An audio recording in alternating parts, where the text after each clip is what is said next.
Hello everybody, in today's video we have this 2015 Mercedes CLS 350 diesel.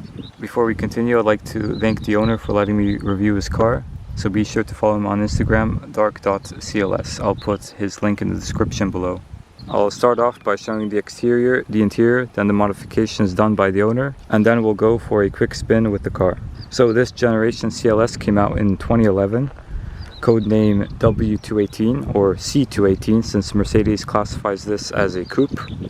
It replaced the W219, which introduced this segment of cars, the four-door coupe, and the third generation came out in 2018, codename W257. Since this is a 2015, it is a facelift, which came out in 2014. With the facelift, you got changed front and rear lights, front and rear bumpers, and a slight redesign to the interior. Once other manufacturers saw the success of the first generation CLS, they came out with their own Grand Coupes. BMW came out with the 6 Series Grand Coupe, Audi came out with the A7, and Porsche with the Panamera. So starting at the front, the owner has tinted the front lights. He de-chromed the entire car and added this Pan America style grille. Then these are the factory 19-inch wheels, which have been painted in black. Then the window trims have also been tinted black. The rear windows have been tinted to 95%. This is the owner's Instagram, so be sure to check him out. Moving to the rear, the blacked out theme continues with these tinted rear lights.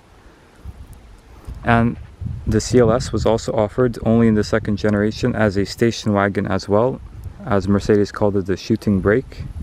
So if you wanted a coupe style station wagon, Mercedes offered that as well. Moving to the rear seats of the car, as you can see there is no middle seat. That is the main difference between the E-Class interior and the CLS, as well as a little bit less headroom due to the shape of the car.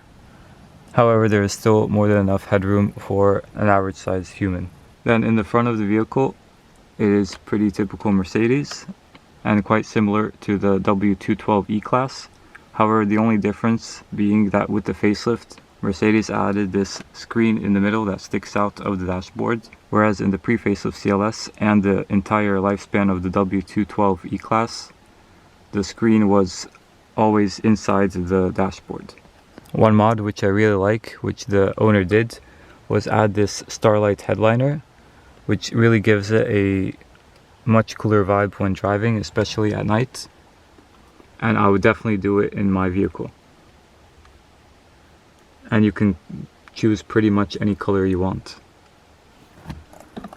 Moving under the hood, we have the 3-liter V6 diesel with 258 metric horsepower and 620 newton meters of torque. However, this one has been tuned. It has a stage 1 tune, bringing it up to 300 metric horsepower and 700 newton meters, or 516 foot-pounds of torque. Mercedes offered a ton of engine options, from 4 and 6 cylinder diesels and V6 and V8 gasoline engines, with the top of the line being the 5.5 liter twin turbo V8 in the CLS 63.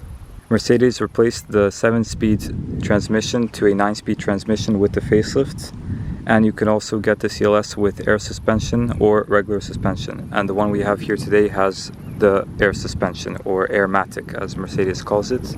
And there are 3 riding heights: regular, sport, and off-road. Now let's see what the diesel torque can do out on the road.